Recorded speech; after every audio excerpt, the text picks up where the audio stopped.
Olá, está começando mais uma edição do TV Câmara Entrevista. No programa de hoje nós vamos falar sobre um assunto que tem deixado a população do mundo inteiro em alerta, o coronavírus. Os primeiros casos surgiram na China, mas rapidamente diversos outros países também foram atingidos. Que vírus é esse? O que tem sido feito para evitar que ele se espalhe ao redor do mundo e atinja ainda mais pessoas? Para tratar deste assunto, eu recebo hoje aqui no estúdio o gerente da Unidade de Vigilância Epidemiológica da Secretaria Municipal da Saúde, Dr. Juarez Cunha, e o médico epidemiologista e professor do Programa de Pós-Graduação em Epidemiologia da URGS, Dr. Jair Ferreira. Muito prazer em recebê-los aqui na TV Câmara, obrigada pela participação de vocês. Voltando, os dois médicos voltando a falar hoje então sobre um assunto, doutor Juarez, que tem deixado a população aqui do Brasil também em alerta, porque quando surge uma doença nova, se espalhando do jeito que o coronavírus tem se espalhado, é comum, normal, que as pessoas fiquem atentas. O que a gente tem hoje de números e de informações, desde o Ministério, Secretaria Estadual e Secretaria Municipal da Saúde? Obrigado pelo convite. Sabe que é muito importante a gente compartilhar essas informações, né? Eu acho que até a principal estratégia que a gente tem que ter nesse momento é exatamente informar, né? Então, assim, são números dinâmicos, né? Então, o que tem sido observado no que é relatado na China, um aumento de mais ou menos 3 mil casos por dia, nos relatos de aumento do número de casos, que é bastante importante, mas de acordo com a epidemiologia local, que a gente sabe que é o epicentro de tudo isso que está acontecendo, né? Os casos em outros países têm acontecido e vão continuar acontecendo, porque também o que a gente observa nos tempos atuais, com toda essa mobilidade que tem, essa facilidade maior de casos sendo encontrados em algum lugar e tendo algum vínculo de viagem com a China, né, e mesmo casos já detectados de transmissão de pessoa para pessoa em outros países. Então, tem um lado que a gente tem que deixar a população tranquila, porque é claro que a gente tem que ficar atento. A Organização Mundial de Saúde coloca em alerta todo mundo, em alerta máximo a China, mas em alerta o restante do mundo. E cabe a nós, os trabalhadores da saúde, tanto no nível federal, estadual, municipal, desencadear estratégias, processos, planos de contingência na eventual possibilidade desses casos serem detectados aqui, né? Então, o principal objetivo, quando a gente faz todos esses planos, é tentar diminuir ao máximo a possibilidade de transmissão daquele caso suspeito, né? Se por acaso ele for confirmado, nós temos que tomar todas as medidas para evitar a transmissão dele para outras pessoas e também para os profissionais de saúde. Acho que cabe salientar, assim, o coronavírus não é um vírus novo, né? Ele é chamado novo, mas ele é um vírus já conhecido, né? Ele já causou e ainda causa, né, doenças importantes, como causou SARS em 2003, 2004 e causa a MERS, que é específico do Oriente Médio, que é até em termos de epidemiologia, depois o Dr. Jair pode nos ajudar, mas com uma letalidade muito mais importante, chega quase a 40% a letalidade, então, mas também é um coronavírus. Esse vírus que está circulando agora, chamado novo coronavírus 2019, ele tem um potencial infectante e também de levar à morte muito menor do que esses outros que a gente teve de SARS e MERS, né? E também muito menor do que, por exemplo, sarampo e mesmo que a gripe tradicional. Mas, por ser uma emergência internacional, a gente tem que tomar todas as medidas de precaução para que, se na eventualidade isso vier a acontecer, a gente acha que em algum momento algum caso vai aparecer, vai ser confirmado por aqui, a gente tem que estar muito bem preparado para isso. Com certeza. Doutor Jair, existe alguma informação sobre por que esse vírus, esse novo coronavírus, apareceu lá na China? Algum hábito, alguma cultura da população local? A China é uma das maiores potências do mundo, o país mais populoso, né? Algo que se explique o fato desse vírus ter se espalhado tão rapidamente por lá? Uma das hipóteses justamente é o hábito de consumo de carne de animais selvagens que podem estar portando esse vírus. A outra é uma mutação, né, que houve naquele local, um vírus, uma nova espécie do vírus que é originário de uma mutação de um vírus anterior. Isso pode acontecer também. Então surge uma doença epidêmica nova. O que pode acontecer no caso de uma doença como essa? Quer dizer, o coronavírus ele não é uma gripe porque não é o vírus da influenza, mas ele tem uma doença, sintomaticamente é muito semelhante a uma gripe, ou seja, dá sintomas respiratórios. O que acontece é que no local onde se inicia, no primeiro momento ele passa despercebido, né, como se fosse uma doença respiratória comum, mas rapidamente a doença se dissemina, porque as pessoas não existe um contingente de pessoas que estejam imunizadas por uma infecção anterior. Então ele entra realmente com uma doença nova. E nesses casos ela tende a se espalhar com alguma rapidez. Por ser uma doença respiratória de transmissão pelas vias aéreas, a tendência é de rápido espalhamento e com um grande número de suscetíveis. Coisa que não acontece às vezes com as gripes e resfriados comuns, que ocorrem todos os anos, mas um número limitado de pessoas, porque muitas pessoas já adquiriram a doença em outras estações, então já estão imunizadas contra aquelas cepas de vírus, ou foram vacinadas. Nós não temos também vacina ainda contra esse coronavírus. Pode ser que venha ter no próximo ano, mas esse ano dificilmente teremos. Então, e além disso, como salientou o Juarez aqui, nós vivemos numa época em que a mobilidade é muito grande. E praticamente nós podemos ir ao outro lado do mundo em 24 horas. Né? Um dia para o outro, uma pessoa vem do Japão ou da China aqui para o Brasil. De modo que pessoas trazerem esse vírus incubado é muito provável que ocorra. E que a doença então possa se espalhar por vários países do mundo e se tornar aquilo que chamamos de pandemia, né? Quando a doença atinge vários continentes. Então, o que pode ter acontecido é isso. Por causa de um hábito cultural, não é? Pessoas adquiriram vírus que estavam circulando entre animais selvagens.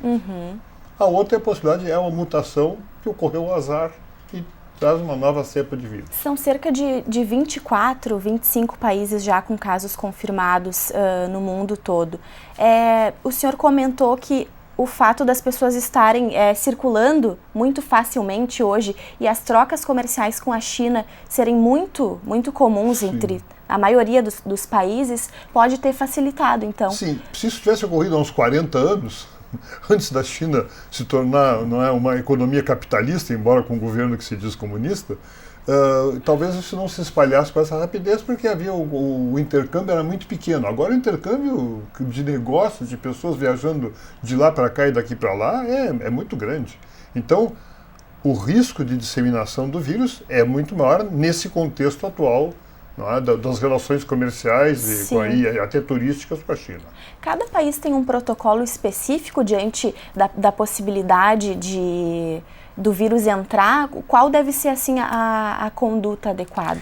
A Organização Mundial de Saúde que normatiza isso, né? Então todos os países têm que seguir o que é preconizado pela Organização Mundial de Saúde, e isso vai numa cascata, né? Então o Ministério da Saúde do Brasil tem que seguir o que é recomendado pela Organização Mundial de Saúde, e nós, tanto o Estado como o município, temos que também seguir as regras que o Ministério define, tá? Então as regras em princípio estão bem definidas, mas como a gente falou antes, essa é uma doença nova e cada dia a gente tem uma informação.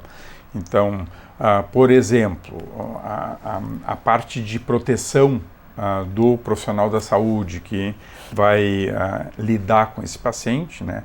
A forma de transmissão, onde sabe que é respiratória e sabe que é contato, mas a forma respiratória tu pode ter por gotículas ou aerossóis. Quando é gotículas, máscara cirúrgica é suficiente. Quando é aerossol, tu tem que ter uma máscara mais, vamos dizer que seja mais resistente à possibilidade de infectar. Então, nesses casos atuais, quando a gente vai fazer uma coleta de um suspeito, o profissional de saúde que vai fazer essa coleta, ele tem que se paramentar todo. Ele vai usar protetor desde a cabeça até os pés. Então, ele vai usar gorro, óculos, máscara, uma máscara mais potente que a gente chama de N95, ou um modelo semelhante, né? Avental, luva, né? E isso tudo vai ser descartado depois de ser feita a coleta, né? Então, essas coisas, em termos de fluxo, em termos de rotina, em termos de logística, isso, apesar do pessoal já conhecer, até por outras experiências, que eu acho que depois o Dr. Jair também pode comentar um pouco mais, que a gente estava comentando, quando a gente começou a tratar pessoas que vivem com HIV, eu sou intensivista pediátrico também, então na época, os primeiros casos, a gente se paramentava de cima a baixo, da mesma forma. Atualmente é lavagem de mãos, né? Então é um conhecimento. Em 2009, na pandemia da gripe, também, no início, a gente tinha todo esse aparato, né? Então são coisas que a gente tem que ir aprendendo, mas no momento de aprendizado, tu tem que te proteger. É uma proteção do profissional de saúde. Aquele paciente que tenha suspeita, que a gente deve botar, logo que tiver uma suspeita, ele tem que ser colocado uma máscara nele, ele deve ser colocado, se está numa unidade de saúde, procura separar, sair da sala de espera, ir para um consultório, né? Se está no pronto atendimento ou no hospital, esses ambientes em geral têm uma sala de isolamento, então passar a pessoa para isolamento. Isso é fundamental para a gente tentar evitar, minimizar ao máximo a possibilidade de transmissão desse paciente suspeito, né? Porque a gente não pode esperar que o resultado de confirmados para daí tomar as medidas. As medidas têm que ser a partir do momento de suspeição. Eu acho que uma coisa que a gente tem que salientar, assusta, eu acho que a gente tem que se preparar, a sociedade tem que estar preparada, mas tem que ter muito cuidado com as notícias falsas, que a gente sabe que em tudo está acontecendo, e uma coisa que a gente tem certeza que atrapalhou muito nas nossas coberturas vacinais, as notícias falsas, e o Ministério também tem lá um link que a gente já tem até no hot site que a gente fez da Secretaria de Saúde, tem o link para acessar as notícias falsas do Ministério. Então as pessoas têm que ter muito cuidado no que circula. A outra coisa que também já foi comentado, nós temos várias doenças que para nós são muito mais importantes do que coronavírus, né? Então a gente continua em plena epidemia, surto de sarampo no país, né? Dengue é um absurdo que a gente está tendo um aumento no número de casos, e a febre amarela, que, segundo o que se esperava, está descendo para a região sul do país, com já 3 casos confirmados em Santa Catarina. Então, a gente não pode deixar de pensar nas outras doenças, né, que são muito importantes, algumas delas que são preveníveis por vacina. Sarampo é evitável por vacina. Logo, quando tiver a vacina da gripe, a gente tem que estimular as pessoas a fazerem para se proteger. A gente sabe que não vai proteger contra o coronavírus, mas a síndrome gripal é semelhante, como o Dr. Jair falou. Sim. São semelhantes. Aquilo que a gente pode se proteger, a gente tem que se proteger, né? Falando em imunização contra a gripe, surgiu a informação da possibilidade de que a campanha seja antecipada aqui no nosso estado. Sim. Eu pergunto a vocês de que forma isso auxiliaria. A gente já comentou que os sintomas são semelhantes do coronavírus com a influenza, enfim, mas de que forma antecipar essa campanha de vacinação pode facilitar nesse processo todo, Dr. Jair? Uma coisa importante é o seguinte: quanto menos gripe nós tivermos, menos casos suspeitos de coronavírus teremos, porque os sintomas são parecidos. Então, uma pessoa com sintoma de gripe e que tenha tido suspeita de contato ou numa área onde já haja o coronavírus ou onde tenha tido contato com uma pessoa também suspeita ou confirmada, se ela for adoecer de gripe, ela vai ser considerada um caso suspeito. Agora, se ela não adoecer de gripe, ela não vai ter sintomas e não vai ser considerado um caso suspeito. Isso diminui. Outra coisa é a possibilidade da pessoa pegar múltiplas infecções. Aí sim, a coisa complica, né? A pessoa pega um coronavírus e um vírus da influenza, uma situação em que haja grande transmissão. Então, se é para ter 2, é melhor ter ou 2 infecções consecutivas. Isso tudo complica. Então, a recomendação de vacinação para gripe ela deve ser seguida, né? Aqui está uma pessoa de 72 anos, eu me vacino todos os anos contra a gripe. Não protege contra todas as gripes e não protege contra os resfriados, mas dá 65%, 70% de proteção. Não é? Isso como disse o Juarez, nós temos que proteger o máximo possível daquilo que nós podemos proteger. O sarampo retornou porque se negligenciou a vacinação. Muitas pessoas pararam de vacinar seus filhos por crenças que não têm uma racionalidade, e aí começa a haver casos de sarampo que havia sido zerado no Brasil. Então, essa é uma lástima que tenha acontecido isso. Então, eu acho que todas as vacinas que nós pudermos fazer para nos proteger das diferentes doenças, elas vão causar um menor número de casos e, consequentemente, até um menor número de suspeitos. Eu suponho que no ano que vem nós tenhamos vacina contra o coronavírus, é bem possível. E aí talvez o problema seja resolvido por esse caminho, ou seja, minimizado por esse caminho. Mas nesse momento a gente deve usar todas as armas possíveis, não é assim, um efeito colateral, um efeito minimizante colateral, que não é diretamente sobre sobre o coronavírus, aí tem as outras precauções que já foram mencionadas aqui, não é? Mas a gente deve se proteger sempre contra todas as doenças, com todas as vacinas que estejam disponíveis. Nós estamos em pleno verão e nos aproximando do carnaval, uma época de grandes aglomerações de pessoas. Qual que é a orientação geral, assim, para as pessoas se protegerem da contaminação, seja por gripe ou por outras doenças que têm essa questão respiratória? Essas recomendações são as recomendações que a gente sempre fez para doenças que têm essa possibilidade de transmissão respiratória, né? Então, assim, a primeira coisa é a pessoa que está com quadro respiratório, que ela obedeça o que a gente chama de etiqueta respiratória. Então, a pessoa que está doente, primeiro, se ela está doente, ela não deve trabalhar, não deve visitar outras pessoas, não deve visitar crianças, deve ficar restrita até para ela não passar esse quadro, independente do que for, para outras pessoas, né? Mas assim, a etiqueta respiratória é se a pessoa for espirrar, ou espirrar num lenço, ou na manga, isso já diminui muito a possibilidade de transmissão, porque é por gotícula, né? Quando eu espirro, quando eu estou tossindo, eu estou...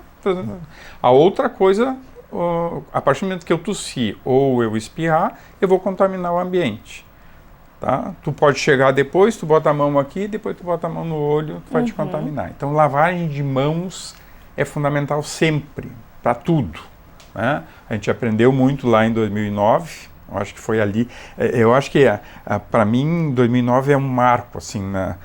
A partir dali a gente conseguiu estruturar a vigilância, conseguiu estruturar melhor diagnóstico, laboratório, conseguiu definir melhor a nossa rede e estar mais preparada para isso. Eu não digo que a gente esteja totalmente preparado, mas porque a gente sempre sabe, né? Quando surge um caso é um caos para todo lado. Mas mesmo assim a gente já tem um aprendizado, já tem um histórico, acho que isso facilita bastante. Então, ambiente arejado, evitar aglomerações, são todas recomendações para doenças que podem ser transmitidas de forma respiratória, né? E daí, pensando ainda no carnaval, né, a gente fala, sarampo teve mais de 20 mil casos ano passado, com 15 óbitos. Então, o Brasil não tem nenhum caso de coronavírus, mas a gente teve 15 óbitos de sarampo e 20 mil casos, sei lá quantos estiveram internados. Sarampo é uma vacina que está disponível na rede pública. A gente inicia uma campanha agora, a partir do dia 10, para pegar de 5 a 19 anos, que é uma faixa que a gente tem baixa cobertura vacinal e uma faixa de idade que teve muito caso. Então, o adulto já não só a vacina está disponível até os 49 na rede pública. Então, a gente tem que estimular a vacinação para isso que a gente pode ter. Hepatite B, uma das formas de transmissão de hepatite B é por contato sexual. Uma vacina disponível gratuitamente para todas as faixas etárias. Então, coloca essa vacina em dia, né? Então, acho que isso que o Dr. Jair falou, a gente estimular coisas que a gente sabe que pode proteger, tem que estimular. E essas outras todas que a gente também deve disseminar informação de tentar evitar transmissão de qualquer doença respiratória, isso é sempre importante falar. Né? O Dr. Juarez comentou dos aprendizados de 2009 para cá por parte das equipes de saúde, mas eu pergunto se no seu consultório, na atuação dentro do Hospital de Clínicas, o senhor percebe uma mudança de cultura na população, essa percepção sobre a importância de lavar as mãos, muito se falava sobre colocar a mão na frente ao tossir, no entanto a gente acaba tocando em outras coisas e aí espalhando esse vírus. Já andou mudando algumas coisas, né, doutor Jair? Dentro dos hospitais, a gente não tem dúvida que isso tem uma mudança muito grande. Né? Eu já havia essas recomendações, mas a partir do H1N1, como disse o Juarez, isso se manifestou claramente, a necessidade das precauções se manifestou claramente. Agora, na população, eu não saberia dizer se tem uma modificação muito grande a esse respeito. Embora se faça muita educação para a saúde nisso aí, eu não tenho um dado que possa dizer, olha, houve uma mudança de comportamento. A tendência da população é, quando não há epidemia, é esquecer o problema, esquecer as precauções. Durante uma epidemia, não é? Aí sim, aí as pessoas se antenam, tem esse poder de mobilizar as populações. A epidemia tem esse poder. Brincando de dizer, no carnaval use máscara, né? Você vai fazer aglomeração, mas é claro que isso não é possível. Mas, olha, numa festa de carnaval com muitas pessoas aglomeradas num ambiente, numa situação de epidemia, pode haver transmissão, sim, pode aumentar a transmissão, as pessoas ficam mais aglomeradas. A aglomeração é um dos fatores de facilidade de transmissão. As pessoas estão mais próximas. Isso é uma possibilidade. Então vamos esperar que até o carnaval o coronavírus não chegue no Brasil. O que nós vamos ter agora? Está vindo um avião com pessoas que viviam na área endêmica, na área onde surgiu o foco, o epicentro da epidemia. O que vão fazer? Tem todo um protocolo estabelecido, até se criou uma lei específica para isso. As pessoas vão ficar em quarentena num período de dias, que eu não sei quanto é que é exatamente, mas que se presume que a partir daquele momento, se a pessoa não teve sintomas, não haverá mais, já passou o período de incubação. Serão colocados 18 dias, 18, o Ministério também, colocou. Apesar de que o que se sabe até agora, que se imagina que seria até 14 dias, sim, mas eles viram botar uma margem assim de segurança para ficar 18 dias. Então, essas pessoas chegarão sem sintomas, porque quem tinha sintoma, se alguém tinha sintoma, não pôde embarcar, já ficou isolado lá. Então, essas pessoas virão e ficarão de quarentena. Quarentena é para 40 dias, mas o termo foi ampliado para todos os tipos de isolamento protetor. Então, essas pessoas vão ter uma quarentena de 18 dias e, se não apresentarem sintomas, é porque não trouxeram a gripe de lá. Então, poderão ser liberadas. É uma forma de se precaver contra a possibilidade de trazer uma pessoa com a doença em incubação. É verdade. E aqui apresentar sintomas. Nós vamos fazer um intervalo agora, mas logo mais os nossos convidados voltam com outras informações sobre o coronavírus e o que tem sido feito aqui em Porto Alegre, no estado do Rio Grande do Sul, com relação à investigação dos casos. Nenhum caso confirmado, vale a gente salientar isso, nenhum caso confirmado de coronavírus no Brasil até o momento. E é esse assunto, então, que os nossos convidados abordam no programa de hoje. Fique com a gente, nós já voltamos.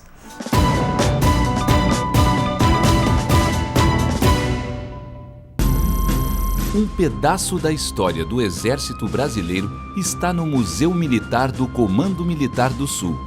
São quase 3.000 metros quadrados reservados para exposições temáticas. O acervo tem um total de 4.000 itens. Entre as peças estão armamentos, carros de combate, canhões e medalhas. Alguns objetos remontam ao período colonial. O chamado Museu do Exército foi inaugurado em 1949 no prédio onde ficava o Arsenal de Guerra da província. A construção data de 1867 e é considerada de interesse de preservação pela Prefeitura de Porto Alegre. O Museu do Comando Militar fica na Rua dos Andradas, número 630. A entrada é gratuita. Escolas podem agendar visitas pelo telefone 3226-5883.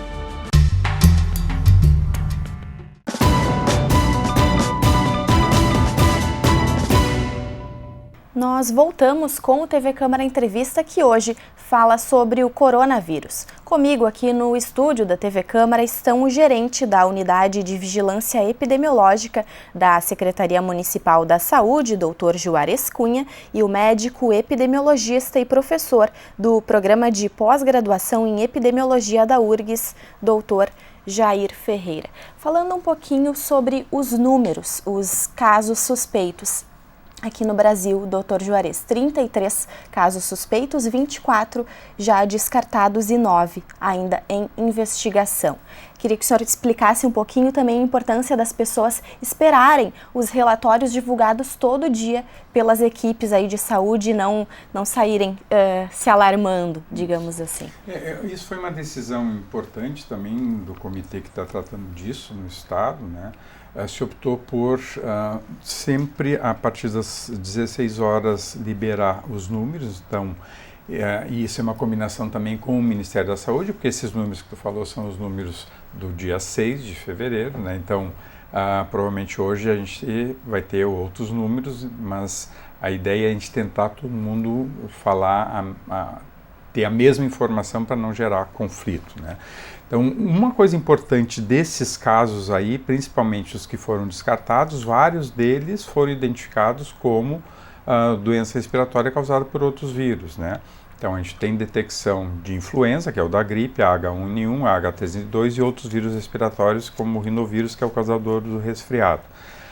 Então, isso é para salientar que o vírus da gripe, e a gente sabe que ele tem uma sazonalidade, em geral ele acontece mais no inverno, mas ele circula o ano inteiro. Então, doença respiratória pode ser causada pelo vírus da gripe, mesmo fora da época da gripe. Então, por isso que quando a gente faz a triagem da suspeição desses casos, quando a gente bota que o caso é suspeito, tem que ter critérios muito objetivos para a gente desencadear todo o processo, né? Então, no caso suspeito, atualmente os critérios que a gente usa, a pessoa tem que ter febre, tem que ter sintomas respiratórios, então é tosse. Claro que o quadro de sintoma respiratório é muito amplo, mas principalmente o que as pessoas já estão acostumadas com sintomas respiratórios, tosse, coriza, espirro, secreção, né? E, além disso, tem que ter o vínculo epidemiológico. Então, a pessoa tem que ter vindo da China nos últimos 14 dias ou ter algum contato com um suspeito ou com uma pessoa confirmada com coronavírus. Então, essa pessoa, quando isso acontecer, a nossa rede está preparada e capacitada para fazer contato com a vigilância. Em conjunto, a gente define, esse é realmente um quadro suspeito e se desencadeia daí as ações a partir daí. Se é um quadro leve, essa pessoa vai ser orientada a ficar em casa, usando máscara, até para evitar contaminar as outras pessoas, e nós faremos uma coleta domiciliar de secreção respiratória, para essa pessoa não ficar circulando.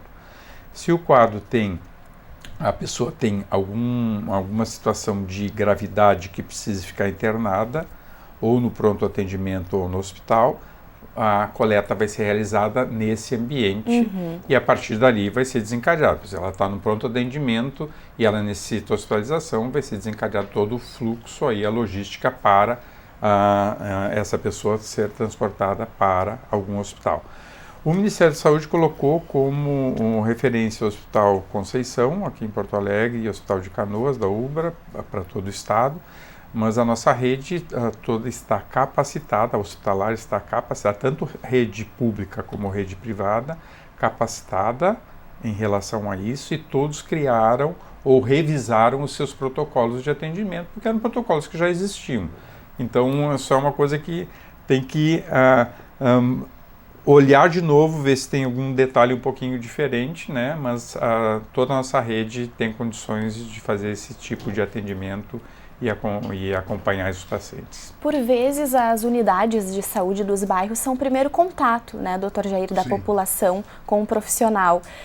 Qual a importância dessas equipes, como o doutor Juarez coloca, estarem capacitadas? A gente falou sobre o fato desse coronavírus ser novo, né? Mas estarem já seguindo as recomendações do Ministério. Sim, é fundamental, porque eles têm que seguir esse protocolo. Quer dizer, diante de um caso que pode levantar uma suspeita, a profissional que está atendendo tem que seguir o protocolo.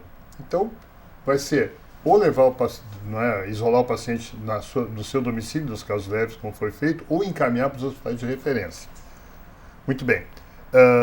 Aqui em Porto Alegre, como já foi falado, o hospital de referência é o Conceição, mas os outros hospitais estão se organizando. Por exemplo, lá no Clínicas já se criou um comitê de contingência para essa situação da possibilidade de ser introduzido o coronavírus, que é comandado lá pela nossa Comissão de Infecção Hospitalar, mas é um grupo grande de pessoas, e os protocolos, como eu disse, têm que ser adaptados, né? Mas eles são muito semelhantes aos protocolos que se usaram para o H1N1 lá em 2009. Não é? O tipo de transmissão, o tipo de comportamento epidemiológico do coronavírus se supõe vai ser muito semelhante ao que acontece em outras epidemias de gripe. E, embora seja a influenza, tem um comportamento epidemiológico muito parecido. Então, o médico que está lá na ponta, ele tem que saber quando é que ele tem que encaminhar para um hospital de referência, não é? Ou quando é que ele tem que sugerir que o paciente faça o seu isolamento domiciliar, se é um caso leve. E saber suspeitar e notificar. Né? Em todo caso, suspeito que cumpra algum desses critérios, que é veio da China, teve contato com o paciente confirmado ou suspeito de coronavírus, esse caso tem que ser comunicado. O senhor comentou anteriormente do fato das pessoas ficarem mais atentas quando existe uma epidemia. E esse diagnóstico de influenza, foi descartado corona, mas diagnosticado alguns casos de influenza, acaba por comprovar que as pessoas estão deixando um pouco a desejar com relação à imunização. Agora no verão, como o Dr. Juarez falou, a gente não está numa época de grande circulação de questões respiratórias, mas aí essas pessoas confirmadas, sendo que a vacina está todo ano disponível aí na rede pública. Mas a gente não consegue realmente uma cobertura vacinal de 100%, como a gente gostaria, da população-alvo, daquelas pessoas que deveriam estar sendo vacinadas. Nunca se consegue. Muitas pessoas, por razões diversas, dizem que não se vacinam, que acham que não precisa, ou que acham que a vacina faz mal. Existem muitas fantasias a respeito de malefícios da vacina. Quando, na verdade, a gente sabe que, estatisticamente, a vacina dá uma proteção muito alta. A vacina não protege em 100% dos casos. Porque como é que é feita uma vacina de gripe? Vou falar de gripe porque não temos vacina de coronavírus aqui. Mas como é que funciona? Ela é feita com uma mistura, não é, dos vírus que circularam na estação anterior, no ano anterior. Se vem um vírus novo, a vacina não vai estar cobrindo. Mas ela sempre cobre cerca de 70% das situações, o que é uma proteção bastante alta. Bom, agora, se a cobertura for baixa, se eu tenho uma vacina com 70% de eficácia e só 70% de vacina, vai dar 49% de proteção na população como um todo. Então metade da população fica desprotegida. Então nós vamos ter sempre esses casos em função disso. Algumas pessoas vacinadas terão gripe. Assim como provavelmente uma vacina de coronavírus talvez não tenha 100% de eficácia, não sabemos. Não é? Mas, de qualquer maneira, se eu posso me proteger em 70%, por que eu vou ficar em 0% de proteção? Essa é a lógica. E vale para todas essas doenças respiratórias para as quais nós dispomos vacina e para as outras que foram citadas aqui, né? Sarampo, febre amarela, tudo isso tem vacina, hepatite B. Mas não vacinar é se expor a um risco desnecessário. O país, aliás, é considerado uma referência quando se fala em imunizações, né, Dr. Juarez? Há anos nós temos campanhas, uma série de doenças que foram erradicadas e agora acabaram voltando por questões de fluxos migratórios, mas o Brasil ainda é considerado uma referência nesse assunto. Eu acho que o nosso Programa Nacional de Imunizações é um programa bastante robusto, bastante forte, tem essa história toda, né? É um programa que inicia em 1973, né? E claro que lá no início nós tínhamos um calendário que tinha 4 vacinas, que era a BCG, a polio oral, a tríplice bacteriana, coqueluche, tétano, difteria e sarampo, que era aplicado aos 9 meses na época. Então, isso evoluiu muito, né? Nós temos atualmente um calendário gratuito para crianças que praticamente nenhum país do mundo oferece o que nós conseguimos oferecer gratuitamente na rede pública para a nossa população. Não só para criança, adolescente, adulto, idoso, e lembrando que tem essas populações em situações especiais de saúde que também ainda tem outras vacinas disponibilizadas nos CRIs, que é no Sanatório Partenon e no Hospital Presidente Vargas, que são 2 locais que oferecem vacinas para outras situações especiais, né? Então é importante que as pessoas saibam que isso existe e é importante que as pessoas coloquem em dia a sua carteira de vacinação, independente da idade, e estimule a vacinação não só dos outros, da sua família, mas também seus filhos, né? Quando as notícias relativas ao coronavírus começaram a surgir e as imagens das pessoas em países asiáticos, muitas pessoas utilizando já as máscaras, o que é hábito deles, faz parte da cultura, né? Até para se proteger e proteger o outro, no caso da pessoa estar com alguma enfermidade. Vocês acreditam ser possível que isso seja adotado aqui no nosso país ou causaria uma maior... Olha, é que depende do contexto, né? Numa cidade onde está havendo uma epidemia de milhares de casos, até se justifica. Enquanto houver só casos esporádicos, vamos ver, na nossa epidemia de H1N1, que os casos contados foram centenas ou poucos milhares, as pessoas não andaram usando máscara na rua, né? Dentro dos hospitais, sim. Ali né, se usou muito mais máscara do que se usa hoje. A gente entrava na emergência, todo mundo de máscara, né? Então, mas assim, o contexto, nós não tivemos, por exemplo, tanto no H1N1 como em outros, como anteriores, como no caso da asiática, que foi há mais de 50 anos, na verdade mais de 60, nós tivemos uma situação como foi da gripe espanhola, por exemplo, né, em 1918. Bom, a gripe espanhola deve ter infectado cerca de 20% da população e matou um número muito alto, né, matou 1% da população. Aí sim, aí nós temos um contexto em que esse costume pode ser recomendável. Numa situação em que os casos são mais ou menos esporádicos, não há tanta necessidade disso, né? Agora, eu acho sim, voltando àquela questão anterior, o Brasil deve ser orgulhado do que conseguiu em termos de vacinação. Nós erradicamos a varíola em 1971, muito antes de muitos outros países. Erradicamos a polio em 1989 e parecia que tínhamos erradicado o sarampo, só retornou o sarampo por falta de vacinação. Não por falta de vacina, por falta de vacinação. Das pessoas procurarem. Por falta das pessoas procurarem. Então, se as recomendações continuam existindo, continuamos tendo, todos os invernos nós temos casos de gripe, e é possível que, eu acho que é muito possível que o coronavírus venha a ser introduzido no Brasil.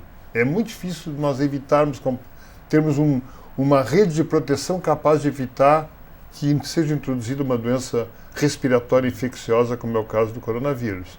O que a gente pode tentar é limitar ao máximo possível a sua expansão. Mas é quase certo que nós vamos ter.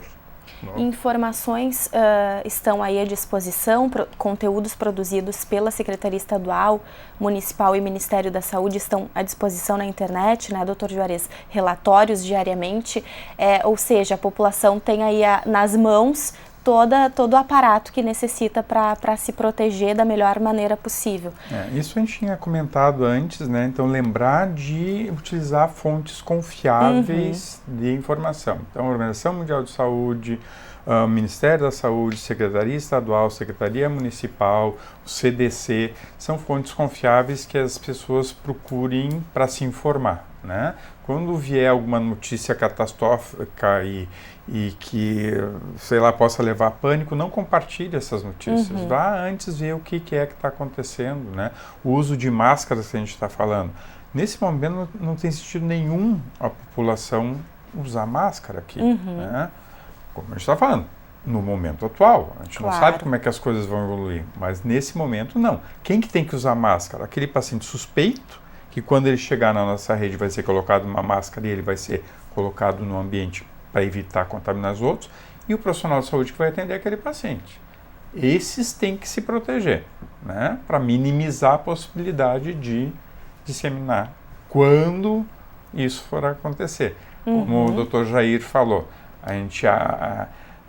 a dúvida não é se, né, é quando. Que vai acontecer, algum caso vai acontecer um momento ou outro de doença respiratória. É muito pouco provável que a gente não vai ter um caso aqui. A gente tem que estar muito tranquilo e muito bem preparado, a população também tem que estar tranquila e sabendo disso.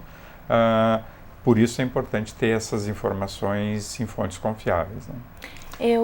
Por favor, doutor. Não, é exatamente esse negócio de compartilhar informações que levam pânico. Eu recebi vídeos, não é, via WhatsApp, as pessoas mandam vídeo. As pessoas caídas na rua, na China, com os pessoal chegando de máscara para atender. Isso não acontece em doença respiratória.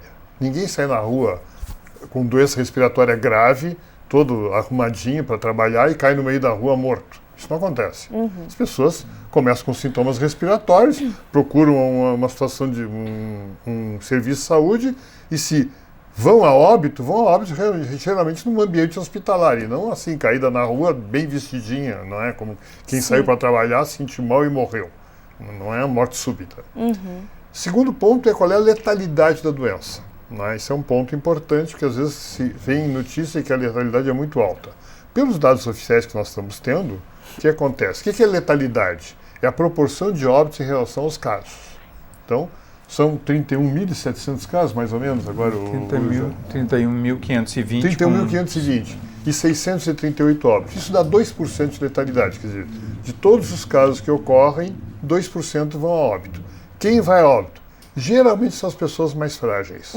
Não é? São crianças pequenas, são idosos e pessoas com doenças intercorrentes, né? Doenças que já pré-existentes e que debilitam a pessoa.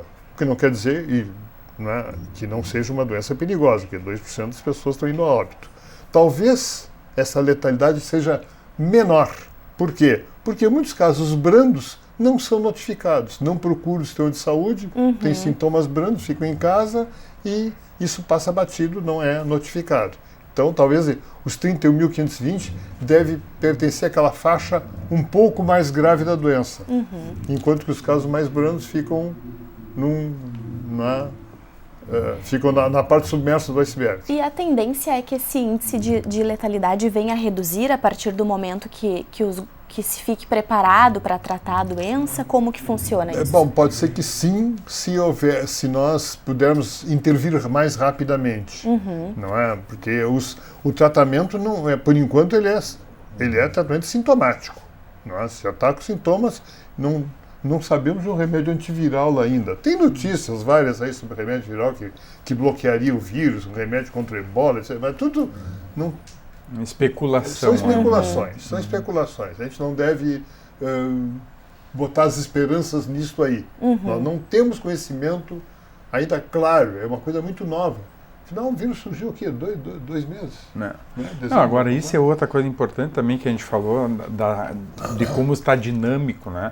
Eu acho que tem essa característica, né, de tu ter diariamente informação, não só a informação dos casos, mas também surgindo artigos científicos, pesquisa, sequenciamento genético do vírus foi feito rapidamente e com isso também a possibilidade de pensar nas medicações antivirais e também em vacinas, né? Então tem 3 vacinas que já eram vacinas que estavam meio que planejadas que atualmente estão sendo trabalhadas, né? Agora o tempo que isso leva, então essa rapidez é uma coisa muito impressionante, de tudo, né? Então, e daí a gente tem que estar acompanhando, né?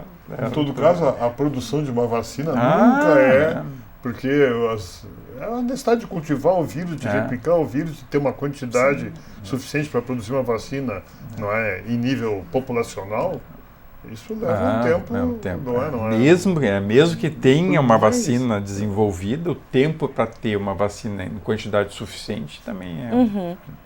Bom, antes que a gente alcance, então, essa questão aí esperada, o que vale salientar para a população é que ninguém mais do que a gente mesmo deve estar atento ao nosso organismo, à nossa saúde, qualquer sinal de alerta, procurar a rede de atenção em saúde que está preparada aí para atender, desde que, novamente repetindo, né, doutor Juarez, seguindo esses 3 critérios que vocês vêm adotando para ter um caso suspeito do corona. Acho que é importante salientar que não significa que a pessoa com febre não vá procurar o serviço de saúde, a pessoa com algum problema respiratório não vai procurar. Só para a gente esclarecer para a população que a pessoa que tiver febre, sinais respiratórios, a gente só vai pensar em coronavírus se tiver o vínculo epidemiológico. Sim. Né? Mas essa pessoa pode ter o H1N1 e ela pode ter inclusive um quadro grave por H1N1. Então, as pessoas, quando tiverem casos desse tipo, sempre foi orientação procurar atendimento médico para ser avaliado. Né? E não esquecer aí das questões comportamentais do nosso dia a dia, lavar as mãos sempre. Fundamental. Quando espirrar. Por favor, doutor, deixar para o senhor falar novamente as orientações então, a primeira gerais. coisa que é mais fácil é espirrar na manga. Sim. Né? Porque às vezes é mais rápido tu conseguir, porque não dá nem tempo para a gente fazer. Então é uma opção boa. Porque assim, até tem alguns filmes, né? A pessoa espirrando, quando ele espirra, é impressionante o que sai de gotícula e por vários metros, né? Então, se espirrar botando, ou tossir, né? Se a pessoa já está com quadro, essa pessoa, o ideal é que ela tenha lenço e principalmente lenço descartável, ela vai tossir, espirrar e botar fora, e essa pessoa sempre tem que lavar a mão. Quando ela está doente, ela tem que estar lavando a mão toda hora também. Lavar direitinho, né, doutor? Não é? Não é só chegar ali, né? Tem todo, para nós, né, em ambiente de saúde, a gente tem toda uma técnica um pouco mais sofisticada para lavar. Mas álcool gel, né, lavagem de mãos. Então, álcool gel é outra coisa importante, que a gente também começou a usar muito lá em 2009, é uma opção interessante das pessoas higienizarem as mãos, né? Então, a etiqueta respiratória, é engraçado o nome, mas se chama assim, etiqueta respiratória, né? É muito importante, né, para a gente dizer para as pessoas. Se não tem nada, né, se está sem camisa, sem a mão, como tu falou, só que a partir do momento que eu espirrar ou tossir na mão, se eu não lavar a mão, eu vou contaminar todas as coisas. Então, além de proteger quando for tossir ou espirrar, lavagem de mãos é fundamental.